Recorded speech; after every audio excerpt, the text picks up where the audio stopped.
ইসলামের দিকে আহ্বান করাটাই যদি অপরাধ হয়, ইনসাফের কথা বলাটাই যদি অপরাধ হয়, চুরির বিরুদ্ধে, ডাকাতির বিরুদ্ধে, চাঁদাবাজির বিরুদ্ধে, মাস্তানির বিরুদ্ধে, গুন্ডামির বিরুদ্ধে, দর্শনের বিরুদ্ধে, গুমের বিরুদ্ধে, খুনের বিরুদ্ধে কথা বলাটাই যদি অপরাধ হয়, আমি মৃত্যু পর্যন্ত এই অপরাধ করতে রাজি আছি। আপনারা আছেন তো? জাগ্রত নাকি ঘুমে চলবে? আমার বন্ধুগণ, হযরতে আবু বকর রাদিয়াল্লাহু তাআলা আনহু আশ্চর্য হয়ে গেলেন। আর যখন উম্মে জামিল চলে গেল, জিজ্ঞেস করলেন, ইয়া রাসূলুল্লাহ সাল্লাল্লাহু আলাইহি ওয়াসাল্লাম, আপনি তো আমার পাশেই বসা, আর আবু লাহাবের স্ত্রী আপনাকে মারার জন্য হাতের মধ্যে পাথর নিয়ে এসেছে। আপনি তো আমার পাশেই বসা, কিন্তু আবু লাহাবের স্ত্রীকে আপনাকে দেখতে পাই না। এই নবীজি বললেন, আবু বকর রে, তার দৃষ্টি সীমানা যতদূর পর্যন্ত, এই দৃষ্টি সীমানায় আসার আগে আগে আল্লাহ রাব্বুল আলামিন আমার থেকে তার চোখকে আল্লাহ তাআলা তার মাঝখানে আড়াল তৈরি করে দিয়েছে। আমি তার চোখের সামনে, কিন্তু সে আমাকে দেখতে হেফাজত করছেন কে? কাফেররা চতুর্দিকে ঘেরাও করে ফেললো, মেরে ফেলবে আজকে। রাসূল সাল্লাল্লাহু আলাইহি সাল্লাম চলে গেলেন হযরত আবু বকর রাদিয়াল্লাহু তাআলা আনহুর বাড়িতে। সুবহানাল্লাহ। আল্লাহ নবীজি হযরতে আবু বকর রাদিয়াল্লাহু তাআলা আনহুর বাড়িতে চলে গেলেন।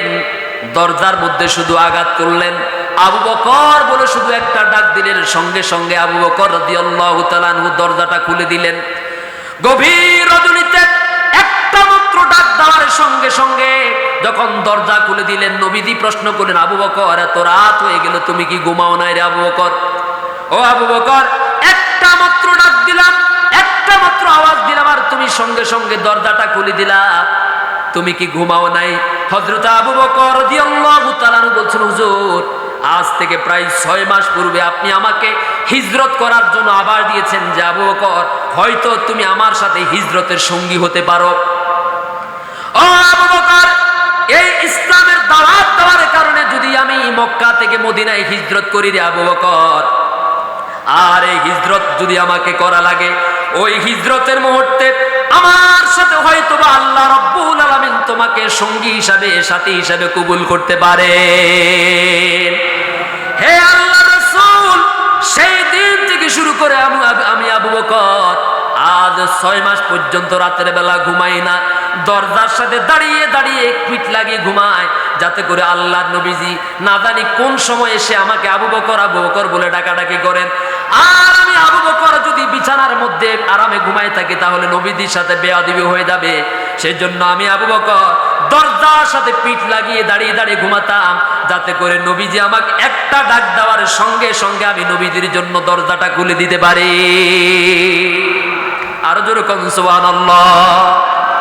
হযরত আবু বকর রাদিয়াল্লাহু তাআলা নুকে নিয়ে নবীজি চললেন সরাসরি মদিনার রাস্তা দিয়ে না গিয়ে নবীজি উল্টা দিক দিয়ে রওনা করলেন জাবালে সুরের দিকে, লোহিত সাগরের উপকূল দিয়ে। এটা হলো নবীজির কৌশল। এখনো সেখানে একটা রাস্তা, যারা হজ অথবা উমরা করেছেন, একটা রাস্তার নাম আছে হিজরা রোড। হিজরা অর্থাৎ হিজরতের রাস্তা। হিজরা রোড মানে হিজরতের রাস্তা। ওই রাস্তা নামে এখনো ইসলামের ইতিহাসে সেখানে একটা রাস্তা এখনো আছে। সরাসরি মূল রাস্তা দিয়ে না গিয়ে তিনি কৌশল অবলম্বন করে উল্টা দিক দিয়ে তিনি গিয়েছেন, যাতে করে কাফেরদের চোখ ফাঁকি দেওয়া যায়, কাফেরদেরকে যেন বিপাকের মধ্যে ফেলানো যায়। জোরে কোন সুবহানাল্লাহ। আল্লাহ নবীজি আল্লাহর কাছে দোয়া করলেন।